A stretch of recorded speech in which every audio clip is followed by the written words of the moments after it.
Hi viewers, అందరికీ నమస్కారం. తులారాశి వారికి బుధుడు ప్రస్తుతం 10వ స్థానంలో సంచరిస్తున్నాడు. 10వ స్థానాన్ని కర్మస్థానం అంటారు.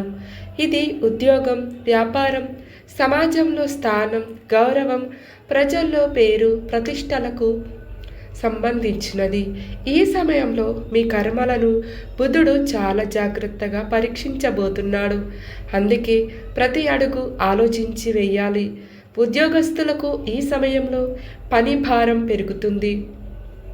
మీరు చేసిన పనికి ఇతరులు క్రెడిట్ తీసుకునే అవకాశం ఉంది. కొన్ని సందర్భాల్లో మీపై అనవసర విమర్శలు రావచ్చు. మీరు చేయని తప్పులకు కూడా సమాధానం చెప్పాల్సిన పరిస్థితులు ఏర్పడవచ్చు. ఇలాంటి సమయంలో కోప్పడకండి.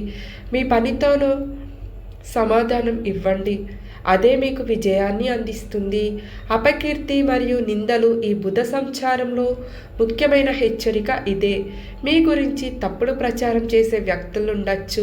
అసూయతో మీ పేరును దెబ్బతీయాలని కొందరు ప్రయత్నించవచ్చు. కానీ మీరు నిజాయితీగా ఉంటే చివరికి నిజం బయటపడుతుంది. అందుకే అనవసర వాదనలకు దూరంగా ఉండండి. వ్యాపారస్తులు డాక్యుమెంట్లు, ఒప్పందాల విషయంలో చాలా జాగ్రత్తగా ఉండాలి. మాటల మీద నమ్మకం పెట్టుకోవద్దు.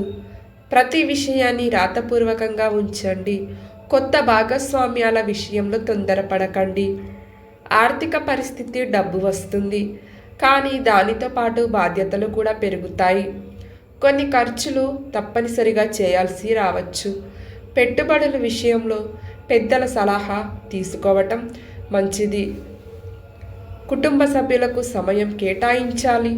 ఉద్యోగ ఒత్తిడికి కారణంగా ఇంట్లో అసహనం చూపించే అవకాశం ఉంది.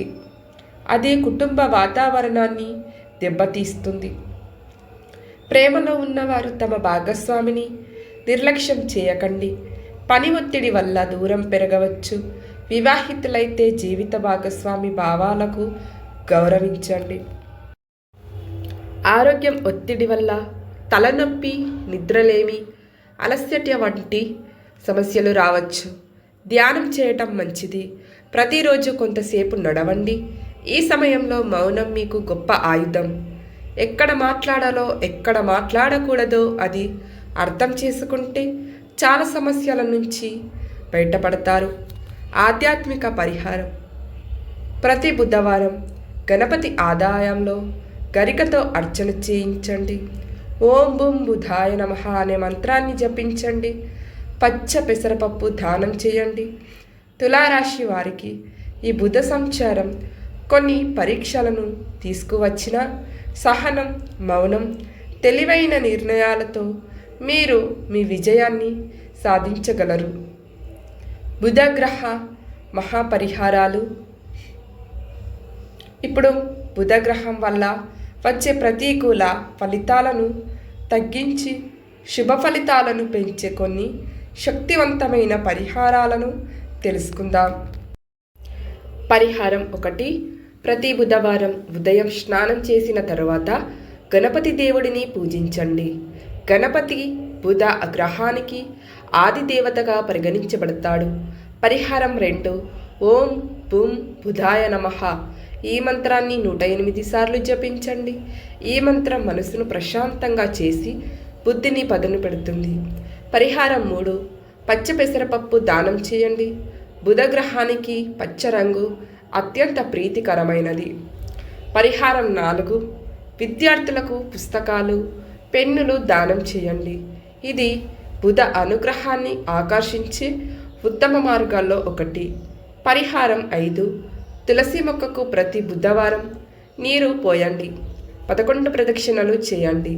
పరిహారం 6. ఆవులకు పచ్చగడ్డి తినిపించండి. అలాగే ఇక ఆర్థిక ఇబ్బందులను తగ్గించటంలో సహాయపడుతుందని విశ్వసిస్తారు. పరిహారం 7. అబద్ధాలు చెప్పటం తగ్గించడం. బుద్ధుడు వాక్కుకు కారకుడు కాబట్టి నిజాయితీగా మాట్లాడటం అత్యంత ముఖ్యమైన పరిహారం. పరిహారం 8. ఏమిటి అంటే ఇతరులను అవమానించటం, వెనుక మాట్లాడటం, గ్యాసిప్ చేయటం మానండి. అలా చేస్తే బుధదోషం తగ్గుతుందని జ్యోతిష్య సాంప్రదాయాలు చెబుతాయి. Emotional endings. గ్రహాలు మన జీవితాన్ని పూర్తిగా నిర్ణయించవు. అవి కేవలం దారిని మాత్రమే చూపిస్తాయి. ఆ దారిలో నడవాలా లేదా వద్దా అనేది మన చేతుల్లోనే ఉంటుంది. బుద్ధుడు మీకు మంచి అవకాశాలు ఇవ్వచ్చు, కానీ ఆ అవకాశాలను మన చేతులారా ఉపయోగించుకోవాల్సింది మనమే. ఈ 15 రోజులు మీ ఆలోచనలను సానుకూలంగా ఉంచండి. మంచి మాటలు మాట్లాడండి. పెద్దలను గౌరవించండి. దేవుడిని స్మరించండి. అప్పుడు బుధగ్రహ అనుగ్రహం మరింతగా లభిస్తుంది. మీ రాశి ఏమిటో కామెంట్లో తప్పకుండా రాయండి. ఈ వీడియో మీకు ఉపయోగపడినట్లయితే లైక్ చేయండి. మీ కుటుంబ సభ్యులతో అలాగే మీ స్నేహితులతో షేర్ చేయండి. ఇలాంటి జ్యోతిష్య విశ్లేషణలు, పరిహారాలు, రాశి ఫలితాల కోసం మా ఛానల్ను సబ్స్క్రైబ్ చేసి బెల్ ఐకాన్ను ప్రెస్ చేయడం అస్సలు మర్చిపోవద్దు. అందరికీ బుధగ్రహ అనుగ్రహం కలగాలని మనస్ఫూర్తిగా కోరుకుంటూ ధన్యవాదములు.